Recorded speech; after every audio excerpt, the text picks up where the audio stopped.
Hey guys, and welcome back to another video on the channel. In today's video we're going to take a look at the Math Methods Paper 2 Tech Active exam for the QCAA syllabus from 2024. This is just the multiple choice. Pretty much in this section here you get pretty much a graphics calculator.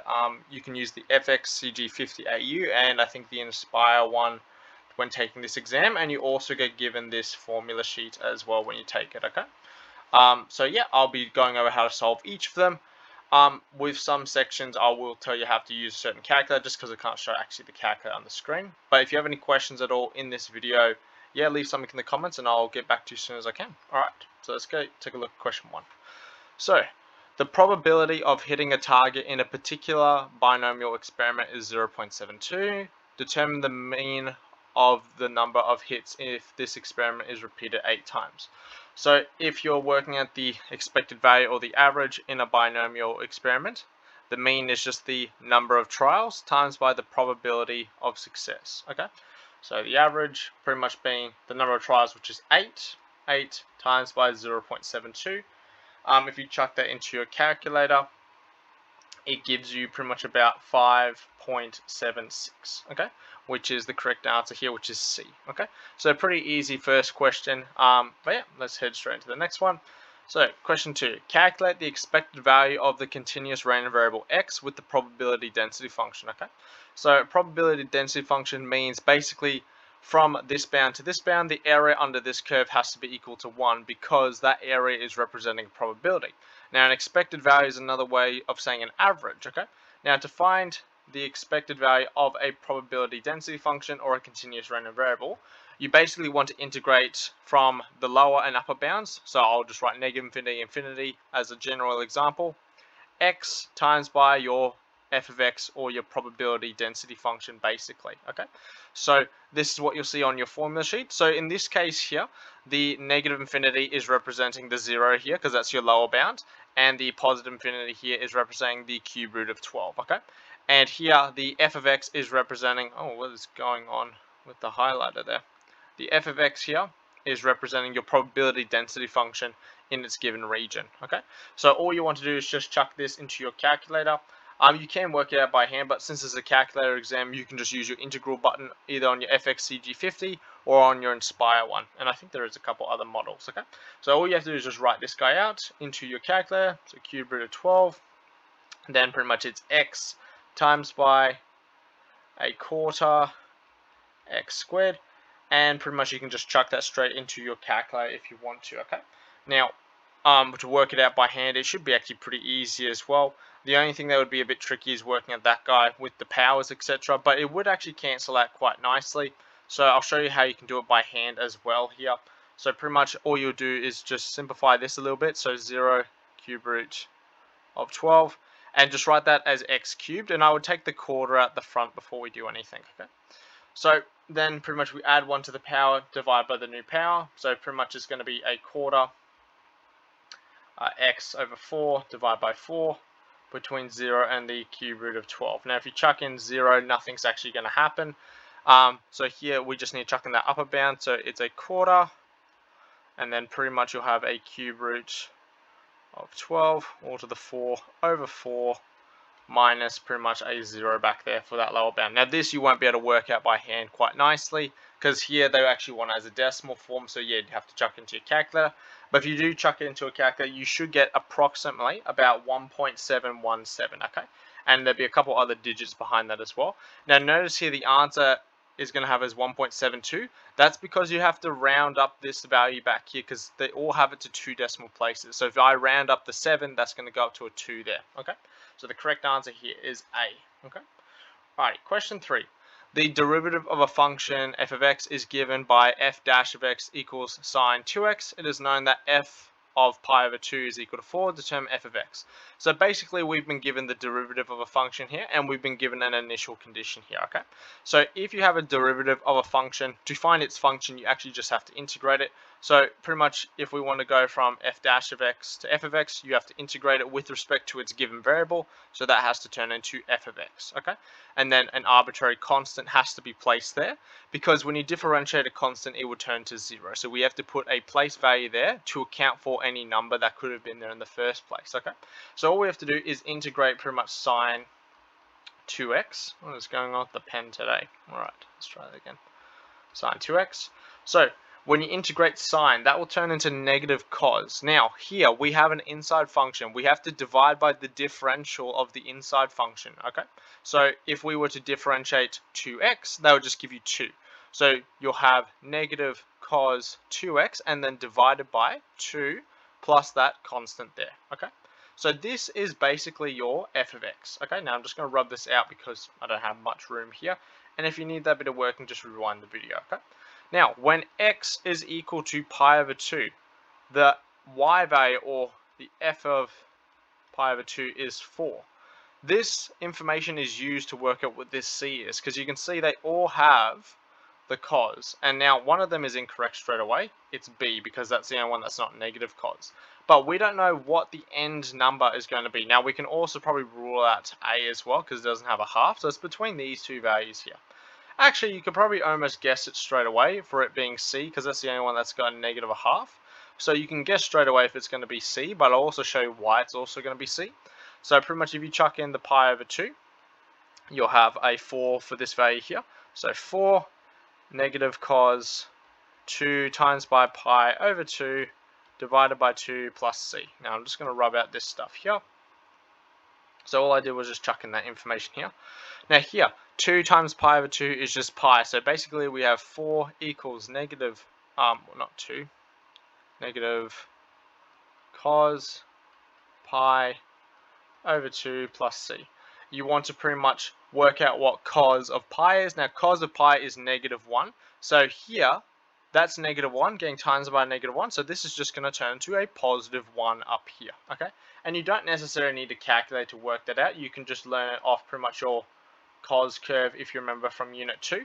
Or you could just chuck it straight into your calculator, or you could learn your special triangles. There's a couple ways you could do that. Then all you've got to do is move the half across. So 4 minus a half, now half is 0.5, minus 0.5 gives you 3.5. So that's another way we can justify that C is the correct answer. Okay, alright, let's take a look at question 4. So consider the Bernoulli distribution where the outcomes for rolling a 6-sided dice are 4 and not 4, okay? Determine the variance of testing the Bernoulli distribution in this scenario. Okay, so on your formula sheet, if the actual sheet loads, doesn't look like it's loading. Okay, so if you want to work out the variance of a Bernoulli experiment, a Bernoulli is a binomial with only one trial, n equals 1, okay? So a variance is number of trials times the probability of that, well not probability, well yeah probability, but p for probability, times by the complement, okay? Now the complement is the probability of the other thing, okay? So for example, if the probability of getting a 4 on a 6-sided dice is 1 out of 6, the probability of not getting a 4, or the Q, the complement, would be 5 out of 6. So your variance here is basically 1 times by a 6 times by 5 out of 6. Now most people would get this wrong because they don't know what a Bernoulli distribution is. It's just a binomial with one trial, okay? So here we just need to multiply this. So 1 times 5 is 5 and 6 times 6 is 36. So your variance is 5 over 36. Now the answers are all here in decimals, so you have to chuck that into your calculator, and it should give you about 0.138 recurring, okay? Which is B, okay? Alright, let's take a look at the next question. Alright, so question 5, you actually need to have a little bit of knowledge in terms of this particular topic, but let's see how we go. So the mass of adult kookaburras in a certain region is normally distributed with a mean of 300 grams and a standard deviation of 13 grams. Select the correct statement about the mass of the adult kookaburras. Okay, so here they give you all these percentages here. Now what we know from a normal distribution is when you have an average, it doesn't matter what the numbers are, within one standard deviation of it will be 68% of your data, okay? Within 2 standard deviations, will be 95% of your data, and within 3 standard deviations, you'll have 99.7. Okay? We just got to work out these differences here. So here, they've got 34 between this number and that number. Now, we know 300 is the mean, and the standard deviation is 13. If you go 300 and you go 13 to that side and 13 to that side, that's 1 standard deviation. That gives you 287, and that gives you 313. So this percentage should be 68%, not 34. So we know straight away that one is incorrect. Okay. You can actually chuck these into your calculator as well, but you can actually answer this question completely without a calculator. Now here, they're saying 68 is between this number and this number. That is 13, subtract that guy there. So that's 1 standard deviation. So they're saying within 1 standard deviation, it's 34%. This one's saying within 2 standard deviations, it's 68%. So they're both incorrect because we know this as a fact. And here, they're saying 3 standard deviations is 95%. So as a process of elimination, the correct answer has to be D. Okay. Now here, this is actually correct because this is 3 standard deviations away from the mean. So if you go 300, subtract 13 3 times, that will give you 261. And likewise, if you go 300 plus 3 times 13, that will give you 339. That is the correct answer there. Okay. So you could chuck those into your calculator, get your percentages if you want, but you can actually answer that one fully without a calculator if you needed to. Okay. All right. If you have any questions about this one, leave something in the comments. Also with the other ones, if you have any questions, try and timestamp where the question is you have, and just label the question. Okay. All right. Question 6. Determine the derivative of this. All right. So this is pretty easy. Okay. So this one should be a product rule. So if you have a function times a function and you're trying to differentiate it, basically you differentiate one and leave the other and then alternate it. Okay. So basically it'd be u times v dash. So I've just differentiated v plus, and then I differentiate the u. So it'd be u dash times v. So in this case here, let's say that's my u, and let's say that's my v. Okay. So u equals 2x, v equals cos 3x. Okay. So here, u dash would just be 2, and v dash would be 3. What would that be? Negative sine 3x. Okay. Then you just chuck it into this rule here. Okay. So dy dx should be u times v dash. Now you can write them either way because addition works both ways. It'll be u times v dash, so it'll be 2x times by negative 3 sine x, sine of 3x, so that'll be equal negative 6x sine 3x, plus v times u dash, so that'll be 2 cos 3x. So we want to look for the one that looks identical to this here, because it's the most simplified form. So straight away we know these two are incorrect. Now, the only difference between these questions is the negative sign. Now, a lot of people will get this wrong because they'll differentiate the cos wrong, but the correct answer here is A, because that's the negative sign which matches there. Okay. All right. So let's take a look at the next question. Question 7. So here, obviously, we have a triangle. Identify the possible values for A in the triangle. So this is going to be using the sine rule. And the reason why you can notice that is because we have a pair and we have a pair, and one of the pairs has an unknown in it. Okay. So that's why we're not going to be using the cosine rule, because the cosine rule basically requires 2 side lengths, an angle, or 3 side lengths. Now, since we're finding an angle, we want to write the sine on the top of the fraction. Okay, that way the sine inverse is a lot easier to calculate.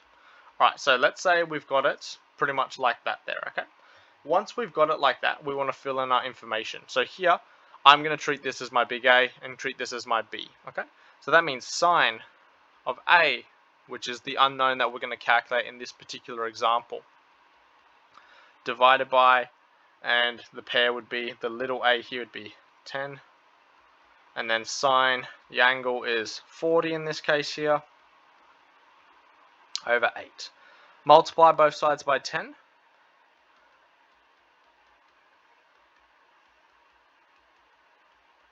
Now I would leave this all in your calculator, and then sine inverse that entire thing. Okay. Now this, make sure you are in degrees for it, okay? Because the question's in degrees. Okay. Now if you chuck this into your calculator, what value did this give me? Yeah, okay, so this gave me approximately 53.46, okay? Now, we can see here in the questions there's two answers.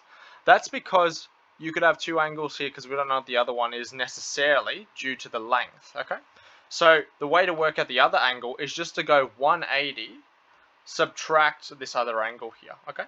So that A could be basically 126 because we don't know how long this is and we don't know what that angle is either, okay?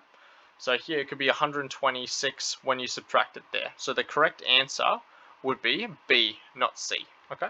And the reason why they've put C there is if you subtract 40 as well, then that would give you 86, but it's actually 126, okay? Yeah, if you have any questions about that one, because that one is a little bit tricky with the two angles, leave something in the comments, okay? Alright, calculate the enclosed area of the graph x squared minus x minus 6. Okay, so, and in the x-axis, and x equals 1, and 2, x equals 5. So this one you could do straight in your calculator, but this is how you would picture it as well, okay? So here, let's try and work out what this graph looks like. So, obviously we have a y-intercept of -6, okay? Because if I set x equal to 0, that disappears, so y equals -6. Now, if you were to find a x-intercept and set y equal to 0, you have 0 equals x squared minus x minus 6. So if you were to pretty much factorize this to work out where your x-intercepts are, two numbers that multiply to give -6, and two numbers that add to give -1. So I can think of x equals -3, and x equals +2. Multiply them gives you -6, add them together gives you -1, and that's equal to 0. That means your solutions is x equals 3 and x equals -2. So if we were to put them here, that's about there, and this is basically what our picture looks like as a rough sketch, okay? This should be pretty easy if you were trying to do this by hand as well. You don't have to do this question by hand. I probably wouldn't encourage you to do it by hand either. But this is pretty much how I would do it if I was unsure with my calculator, okay? Now, they want the total area enclosed by the graph, the x-axis, 1 and 5. 1 is here, and 5 would be there. So they're wanting this area and this area. Now the biggest mistake you can make with this one is integrating from 1 to 5 of this function here, because they're after area. This area would give you a negative value if you were to do the integral. So this would actually cancel out with some of that. So if you wanted the area, you're going to have to integrate from 1 to 3 of this guy here, and that will give you a negative value, okay? Then you have to turn that value, let's say positive, okay? So you just have to take the absolute value of that. Then you would add that with the integral from 3 to 5 of y, okay? Now when I'm saying y, I'm referring to this function here, okay? I'm not actually referring to a single thing. I'm referring to the parabola here, okay? Then once you have both of those values, you have to add them together, okay? If you chuck that into a calculator as well, on the graphing calculator, it will give you the integral from 1 to 5, but it'll also give you the area.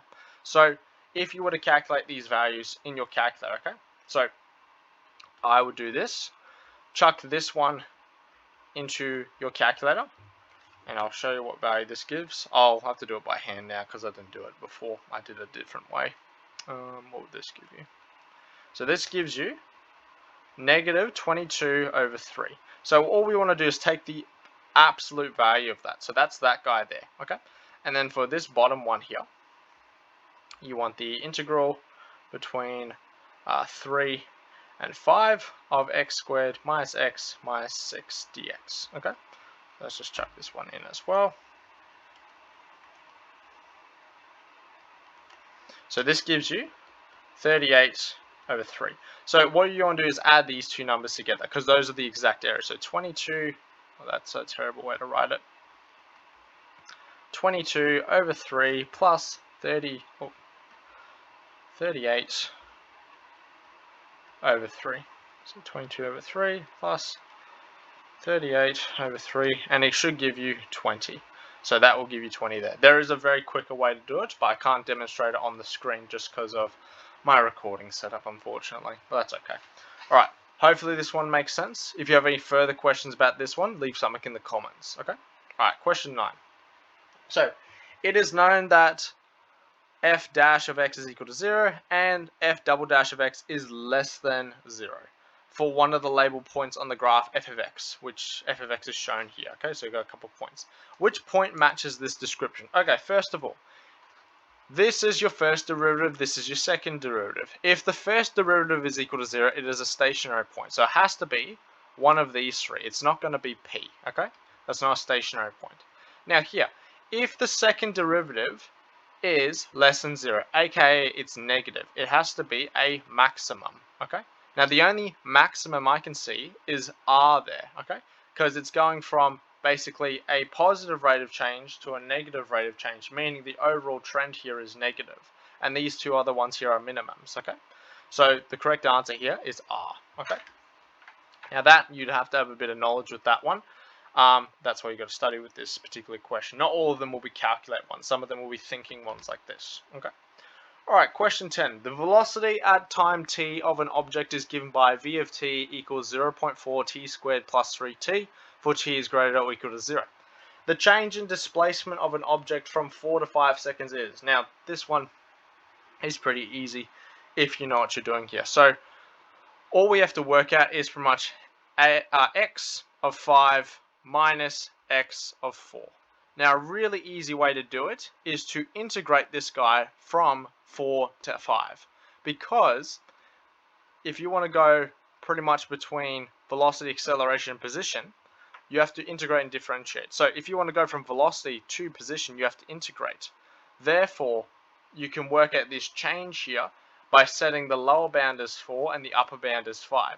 So if they want the change in displacement of an object from 4 to 5 seconds, that is just going to be the integral from 4 to 5 of your velocity function here, which you can chuck into your calculator. Now it won't come up as a t in your calculator, probably an x, but you should be able to chuck that into your calculator. And if you do, you should get approximately 21.63, which is B. Alrighty. So that is all the multiple choice of the 2024, what's it called? Tech Active Math Methods Multiple Choice Paper 2. Okay. If you have any questions about this one here, leave something in the comments, but I will see you probably in the next video. See ya.